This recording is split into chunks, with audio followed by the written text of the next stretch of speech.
Guidance release. 15, 14, 13, 12, 11, 10, 9, 8. Ignition sequence has started.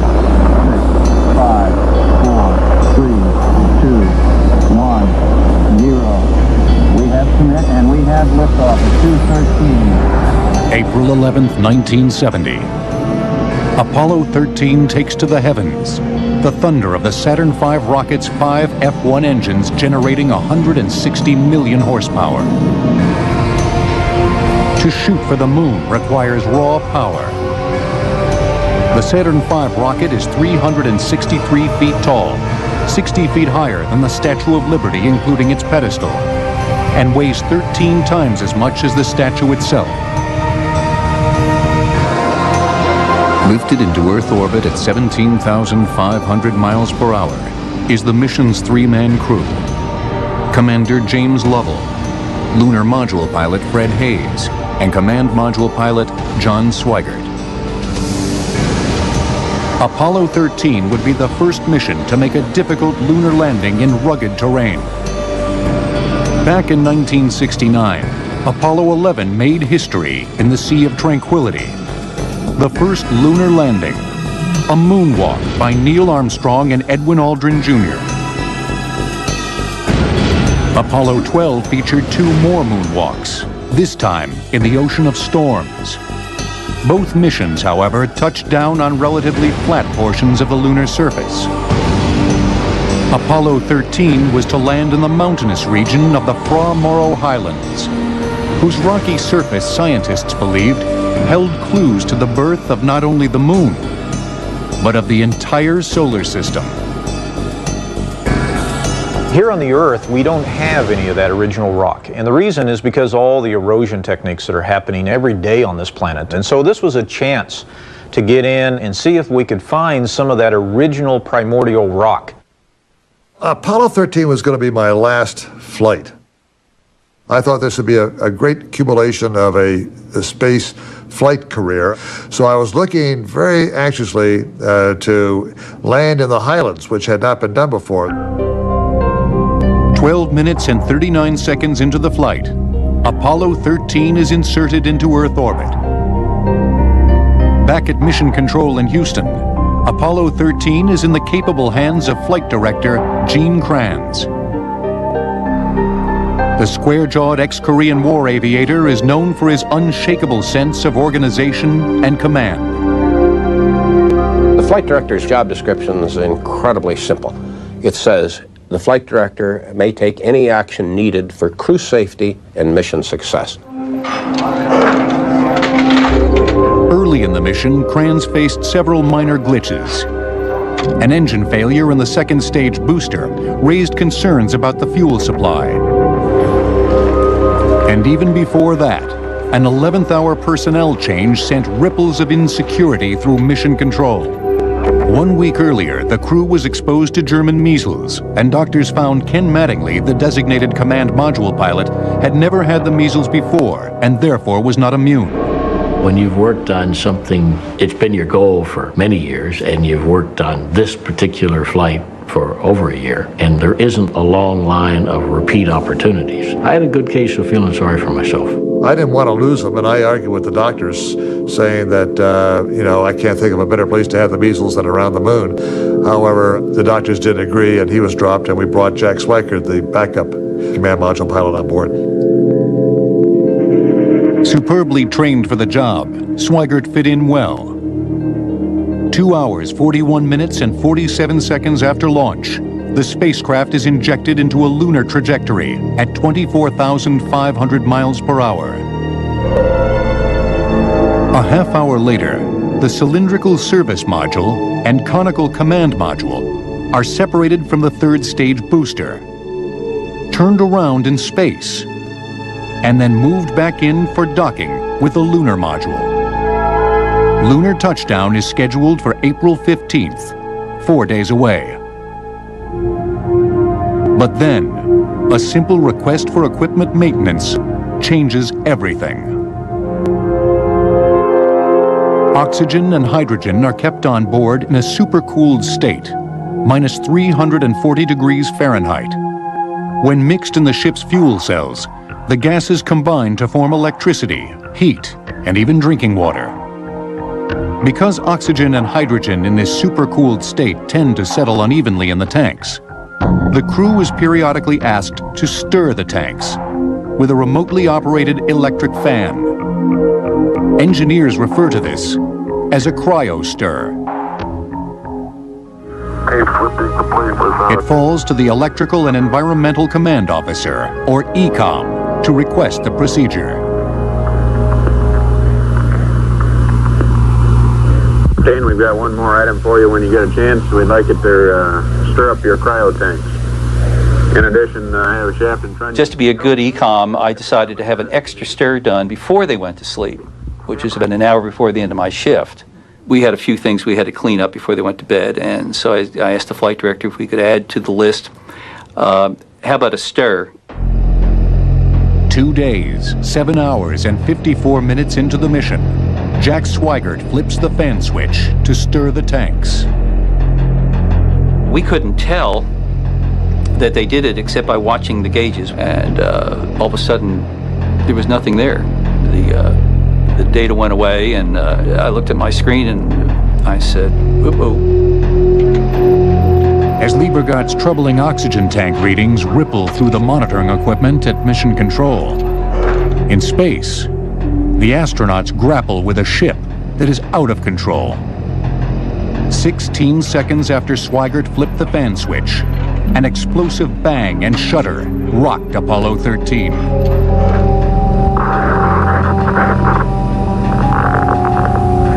We had a pretty large bang associated with the caution and warning now. Lights coming on, noise all over, jets trying to fire to stabilize the spacecraft. We didn't know what happened.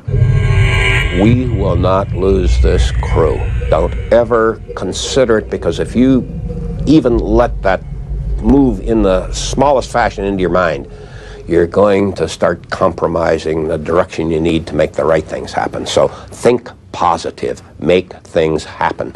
For the first 60 seconds, the voice loops were literally chaotic because so many reports were coming in as the controllers would see jets firing and they'd see the electrical problem progress through other elements of the system. On board Apollo 13, there is a loss of power in what is called Main Bus B, one of two main power distribution panels.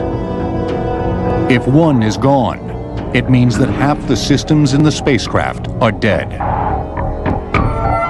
As in all space travel, adequate electrical power is critical. Without it, all vital systems aboard Apollo 13 would go dark, transforming the most advanced spacecraft in the world into a metal hulk aimlessly drifting in space, without navigation or life support systems. I knew it was something very serious, something not normal, very wrong, because there were a very large number of caution and warning lights on. The caution and warning light array has two color lights. Some are red, which generally means very bad, and some are orange or yellow, which means bad but not quite so bad. And if I recall, we had about 7 of those lights on, plus a master alarm, a big red light, plus a blue computer restart light. This did not replicate anything I'd ever encountered in training for a single failure. And Houston, we had a restart on our computer. We had pink light and the restart reset. Roger, restart. And reset on reset. We had never ever simulated a case like this because you don't simulate up to a quadruple failure.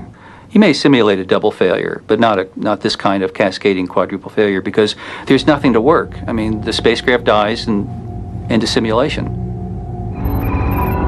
In the meantime, Jack Swigert has called Mission Control. Okay, Houston, we've had a problem here. Can say again, please. Houston, we've had a problem. You get that sort of burning sensation in the stomach and you're saying, why me? Why now?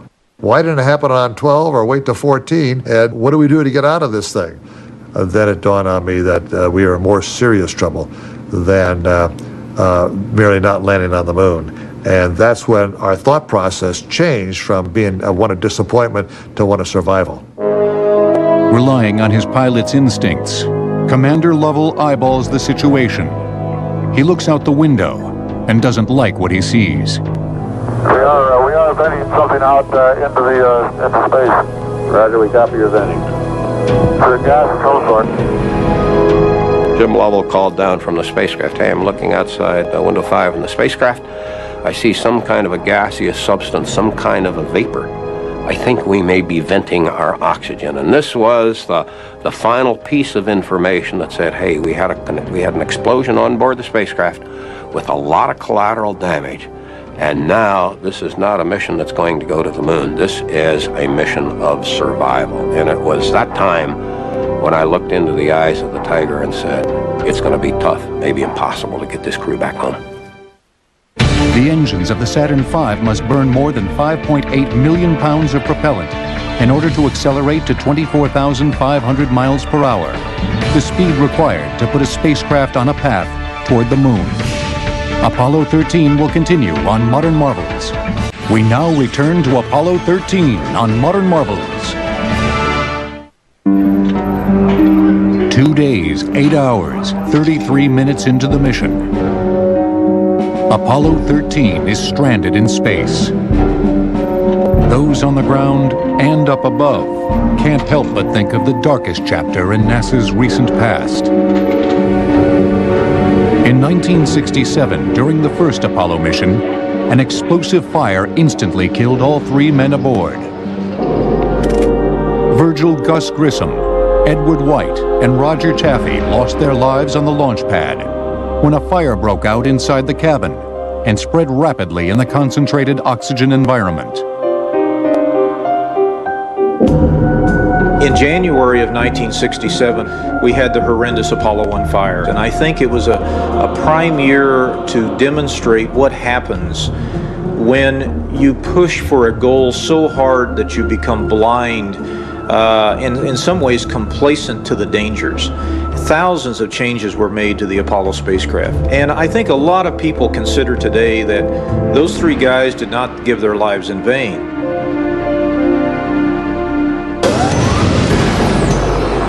The Apollo Command Module, one of the most complex spacecraft ever built, would undergo many modifications and safety checks before Americans again traveled in space.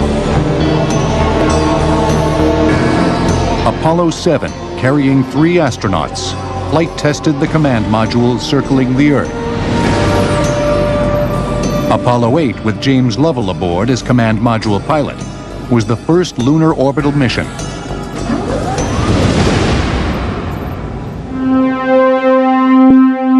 The world was awed by the crew's stunning images of the moon and our own small blue planet, and moved by their readings from the Bible's book of Genesis.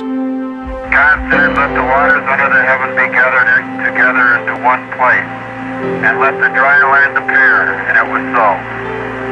And God called the dry land earth, and God saw that it was good. And from the crew of Apollo 8, God bless all of you on the good earth. Apollo 9 was a dry run for the lunar module, the engineering miracle which would eventually allow astronauts to touch down on the moon. Okay, we're nice and stable with respect to you. It's a nice looking machine. So is yours. Apollo 10 again went to the moon, this time for an orbital run-through. It was followed by the twin triumphs of Apollo 11 and 12.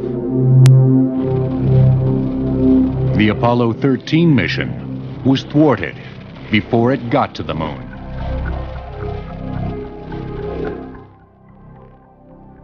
Its service module is useless. Half its electrical systems, called Electrical Bus B, are dead. The command module, the only part of the spacecraft with a heat shield capable of surviving re-entry, has just 2 hours of battery power.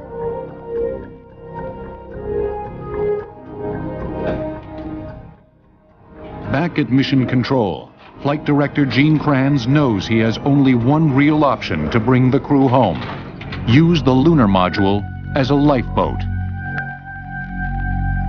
And we have a procedure for getting power from the LEM. We'd like you to copy down.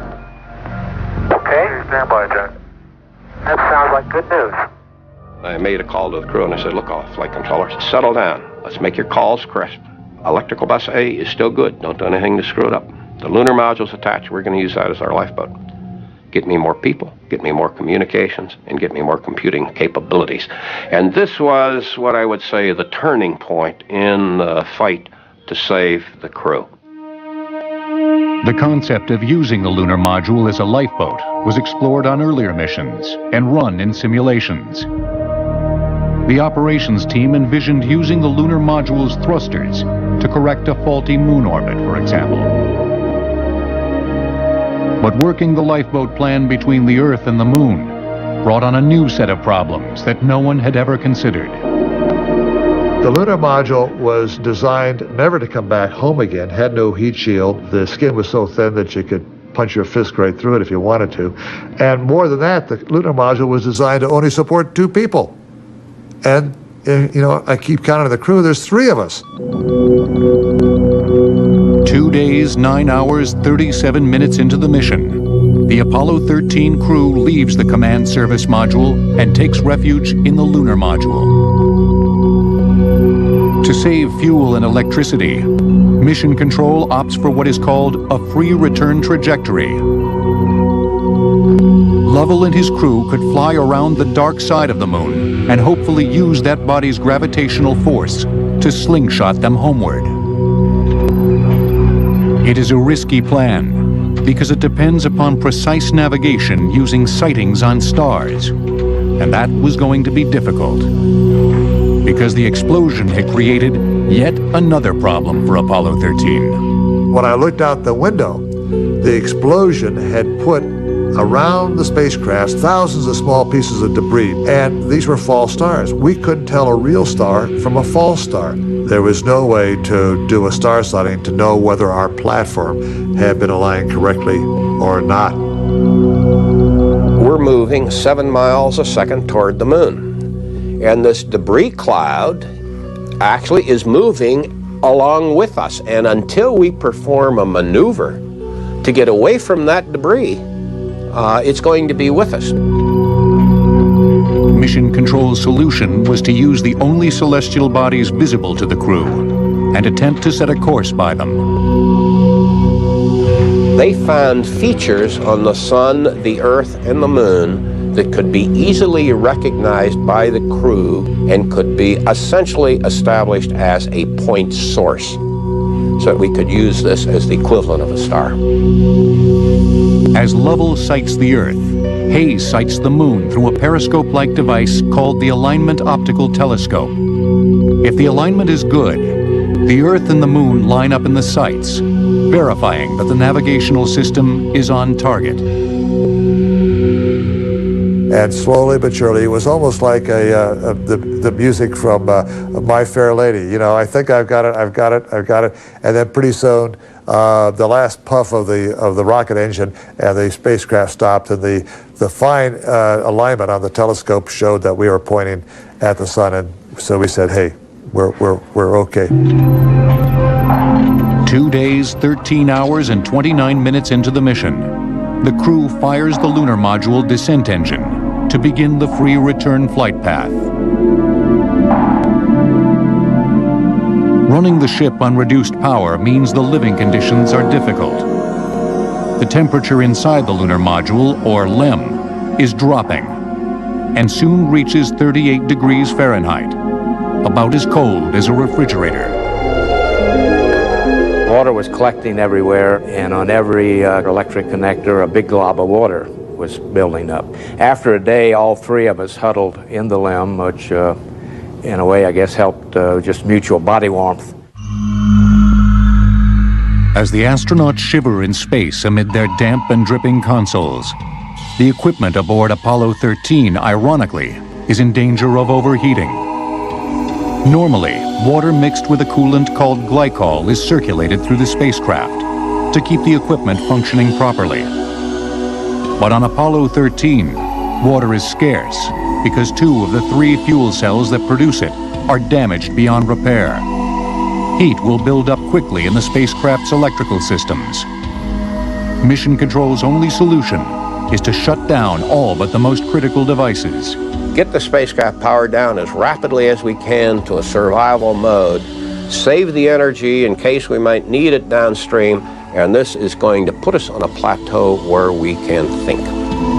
Though he keeps a cool head, Kranz desperately needs to know how long the electrical power in the spacecraft could last. The news from his engineers is not good.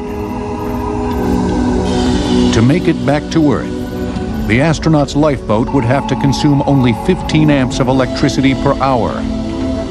But the lunar module designers calculate the minimum draw at 20 amps per hour.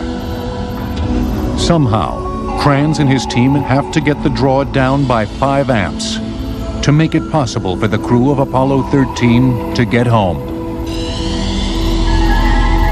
While the launch controllers get out their slide rules and grapple with the problem around the clock, Kranz knows that even that will not be enough. Although the mainframe systems used by NASA were state-of-the-art in 1970, by today's standards they are cumbersome and agonizingly slow, with less computing power than today's average laptop. You had very little flexibility in using these machines. That's the bad news, but the good news was it was a massive leap forward from the very primitive systems that we used in the early Mercury and the Gemini systems. The astronauts of Apollo 13 have occupied their wounded ship for 3 days. As the computers run the numbers, Kranz's team runs on pure adrenaline, surviving on catnaps, working equations, trying to reconstruct why the explosion occurred and what can be done to fix it before it's too late. The Apollo guidance computer is approximately the same size as today's desktop computer, but had as much as 100 times less computing capacity. Apollo 13 will continue on Modern Marvels. We now return to Apollo 13 on Modern Marvels. At the time of the Apollo 13 mission, many Americans had become somewhat complacent about spaceflight. But with word of trouble in space, the mission becomes big news. People everywhere are glued to their televisions for the latest bulletin. Newspapers carry banner headlines. Never before has a NASA failure been paraded around the world so nakedly and for so long. Spaceflight is also difficult for those left behind, the astronauts' loved ones and families. Surviving on whatever news NASA lets out, they want to know if their husbands, fathers, and friends are all right, and what their chances are of making it back alive. Marilyn Lovell, wife of Commander James Lovell, must contend with hordes of reporters knocking on her door with questions that she can't answer. Are they going to get home? Are they going to hit the Earth? Are they going to miss the Earth? Are they getting poisoned? You know, are they going to run out of oxygen? All these things sort of grow on the families. It's a much worse situation for those on the ground with their expectations of hearing that you've made it through, because literally they are helpless to be able to do anything during that period.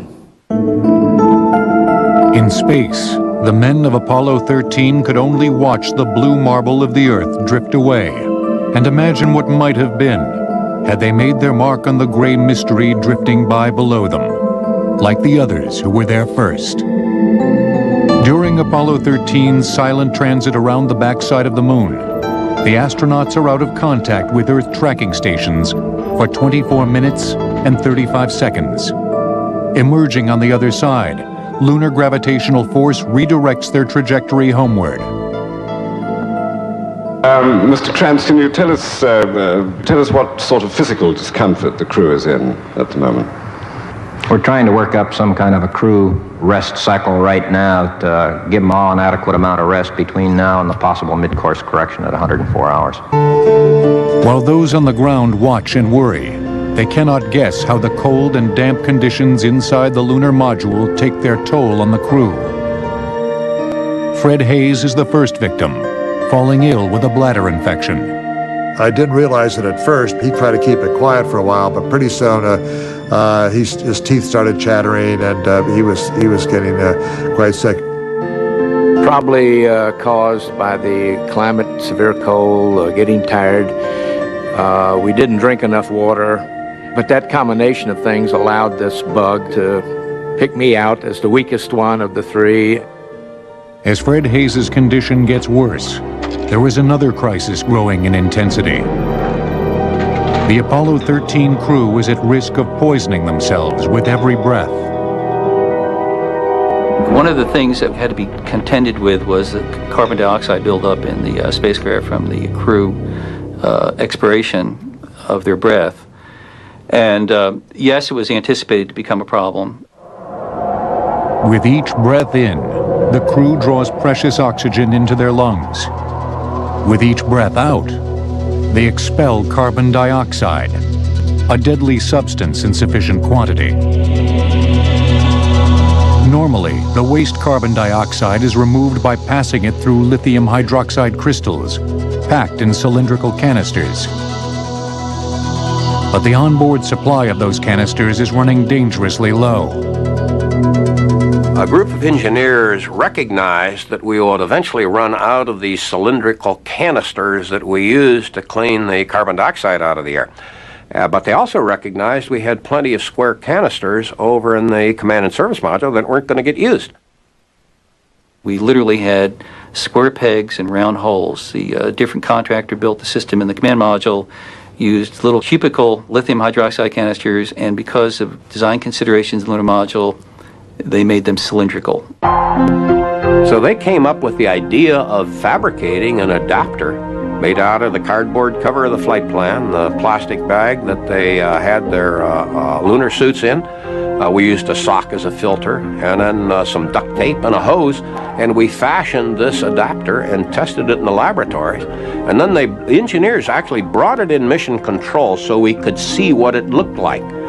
Then we wrote the procedures, now that we knew what it looked like, on how told the crew how to make this device. Shaking their heads with amusement and using a lot of duct tape, the crew constructs a makeshift air purifier with the odd assortment of parts dictated by mission control. But it worked perfectly. As soon as we had it in place and had the air flowing through this jury-rig canister, we saw that the partial pressure of carbon dioxide started to decrease. The jury-rigged adapter buys the crew more time, yet their most difficult challenges lay ahead. As their cold, dark spacecraft rapidly approaches Earth at 7,212 miles per hour, back on the ground, flight controllers are laboring to come up with a way to bring the ship's electrical systems back online and bring Apollo 13 back to life without causing irreparable damage to the lifeboat, the crew's only hope. The electrical system aboard Apollo 13's command module contains about 15 miles of wire, enough to wire 50 two-bedroom homes.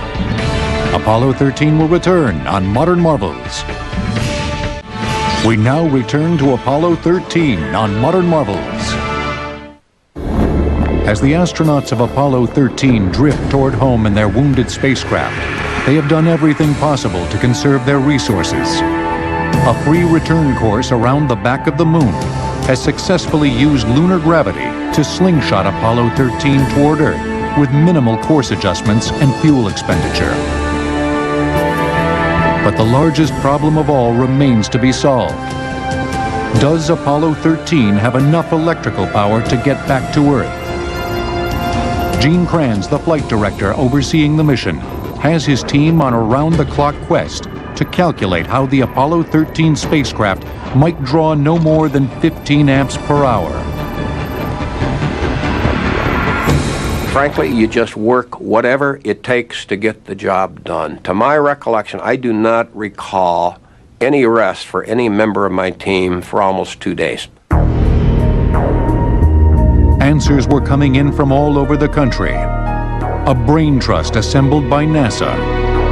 It included just about everyone who had built, worked on, or thought about the design of Apollo 13, including astronaut Ken Mattingly, who had been scrubbed from the mission. Mattingly was more or less the troubleshooter, moving between the various teams, looking at what was happening, commenting, critiquing. Ken is the kind of guy you like to have on the team because he asks the right questions. And he also senses options and alternatives that maybe people really weren't developing.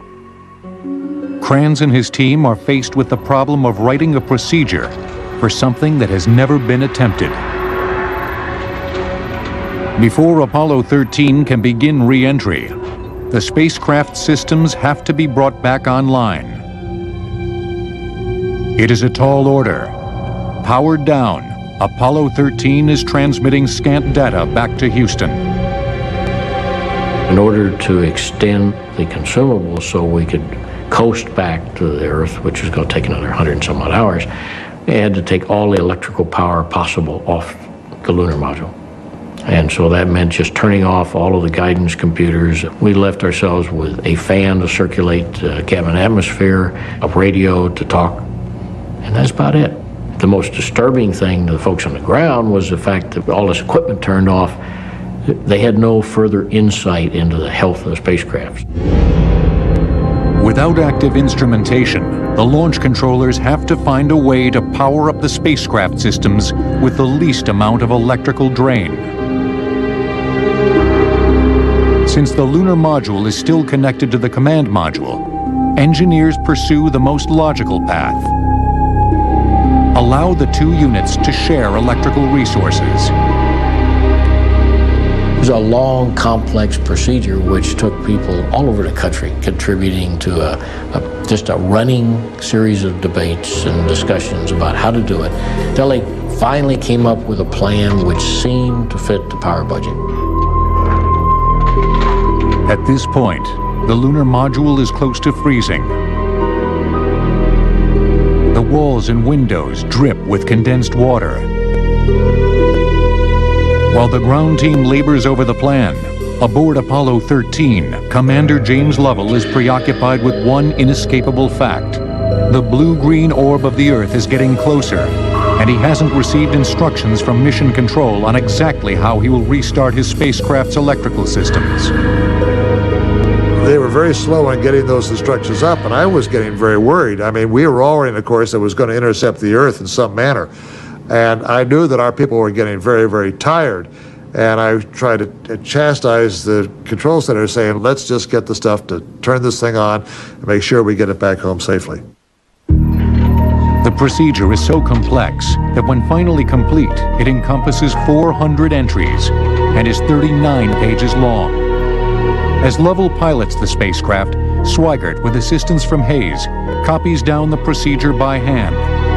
No mistakes can be tolerated. A flawless execution is required for the crew to come back alive.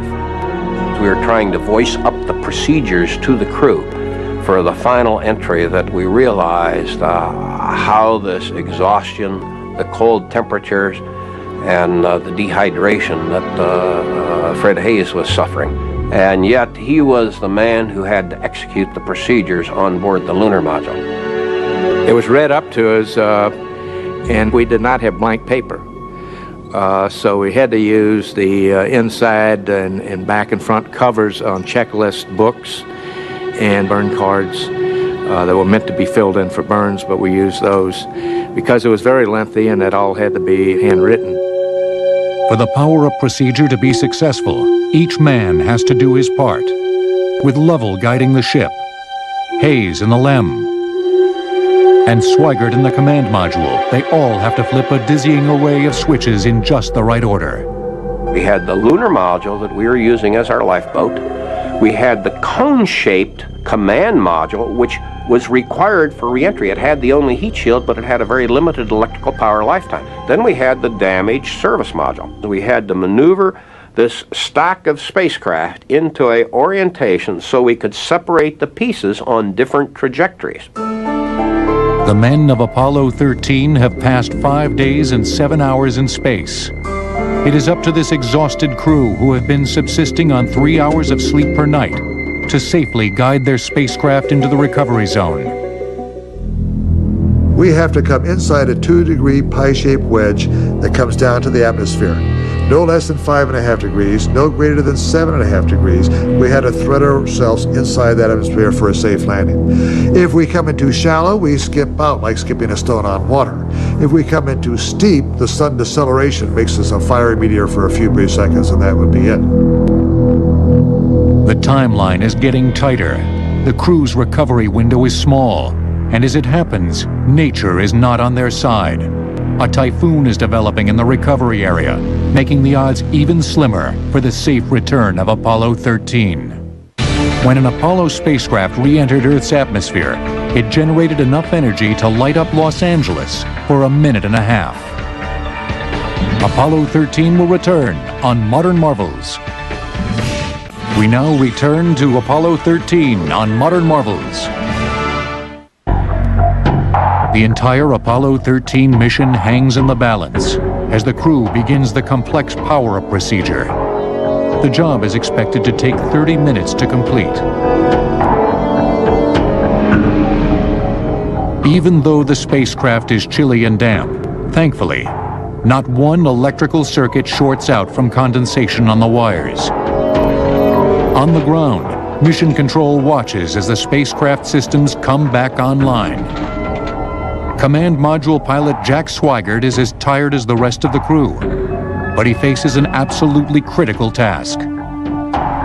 Jack had the critical thing of throwing the right switch, so he got rid of the service module so he wouldn't also get rid of Fred and I on the lunar module. He taped the little thing on the lunar module jettison switch saying no, so that he wouldn't throw that one when Fred and I were in there.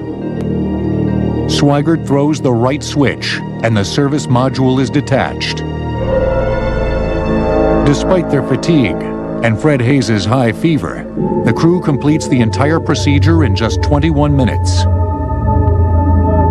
The crew watches amazed as the service module drifts away in space, 39,529 miles from Earth. And there's one whole side of that spacecraft missing. Is that right? Right by the high gate antenna, the whole panel is blown out, almost from the base to the engine. Copy that. While the lunar module is okay, for the first time it is clear how much damage to the service module has been caused by the explosion. Back at Mission Control, there is more bad news. The spacecraft is drawing 2 more amps than it ought to. Tolerances are so tight that Apollo 13 might run short of electrical power just when it's needed most. Added to that concern is the knowledge that the spacecraft has drifted off course. It was dicey all the way to the very end. The Navy came in and said, we have a typhoon developing in the Pacific just off Samoa, where we're bringing spacecraft back to, and they were really looking at seeing if we could change our landing point any. But that is when we determined that we were actually not on the proper return path. As we're now approaching the Earth's atmosphere, we're only about 8 hours out. The trajectory people come in and say, hey, flight, we are off our return trajectory again. We have to perform another emergency maneuver to get back in the reentry corridor. The 2 extra amps are vanquished when at Mission Control's instruction, part of Apollo 13's backup navigation system is shut down. Finally, re-entry begins after 5 difficult days in space. When you first hit the atmosphere, the very upper reaches, you're ionizing the air to some degree, so the spacecraft, including the interior, takes on a little white glow. Just think of yourself inside of a neon light bulb. The ionization of air around the command module during re-entry prevents radio contact with Mission Control for a period of about 4 minutes. But during Apollo 13's re-entry, 5 minutes pass with no communication from the crew. Mission Control becomes absolutely silent. All you hear is the noise of the air conditioning and the hum of the electronics, and every eye is on the wall, clocks counting down to 0. When it finally hits zero, you say, Apollo 13, Houston. And you don't get any response. All you hear is static. And you call again, and you call again, and finally, after 1 minute, for the first time in this mission, you're wondering what in the hell happened. But hope is eternal there. You keep calling, and at 1 minute and 27 seconds, you got this call. Okay, go. Okay, we read you, Jack. That was Command Module Pilot Jack Swigert. And when you see those parachutes blossom on that screen, I believe many of the mission controllers, myself included, literally cried. 5 days, 22 hours, and 54 minutes into the mission, the command module splashes down within 4 miles of the recovery aircraft carrier. The splashdown comes, and of course, and we bob back up again, and we see water on the windshield. There's a great sigh of relief. The weary and chilled astronauts board the recovery ship, USS Iwo Jima. The chaplain then turned and he gave a prayer of thanks for the millions and millions of people who prayed for our safe return. O Lord, we joyfully welcome back to Earth astronauts Lovell, Hayes, and Swigert. We offer our humble thanksgiving for this successful recovery. Amen. And when that crew hit the carrier deck, and when we handed over our responsibility to the aircraft carrier task force commander, then we could celebrate. And that was only then that we could feel this intense release that we had pulled off a miracle. When the astronauts are reunited with their families in Hawaii, President Richard Nixon awards them the Presidential Medal of Freedom. And the world rejoices at the crew's safe return. Well, it was sort of hard to grasp all this positive attention we were getting. The one letter that I cherish, Charles Lindbergh wrote me that he was in the Philippines, but listened to the radio from Manila to how far we were coming and whether we were going to make it or not. Lindbergh, like the astronauts of Apollo 13, knew about staring down fear and overcoming the limitations of a flying machine. Apollo 13, mission-wise, was a failure. But it was a triumph in human ability to take a crisis and through crisis management get almost certain catastrophe back home safely. A triumph of ingenuity and guts. The Apollo 13 mission is often called NASA's most successful failure.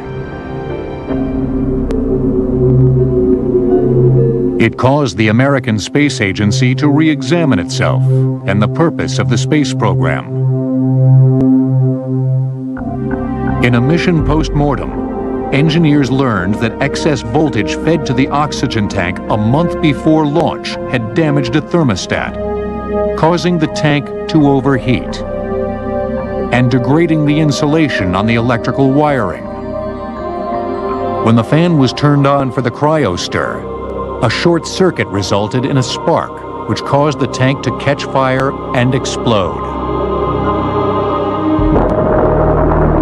The lessons learned on the Apollo 13 mission will remain with NASA forever and bring a deeper meaning to the grand mission of going to the moon. For some, it has been seen as an act of necessity.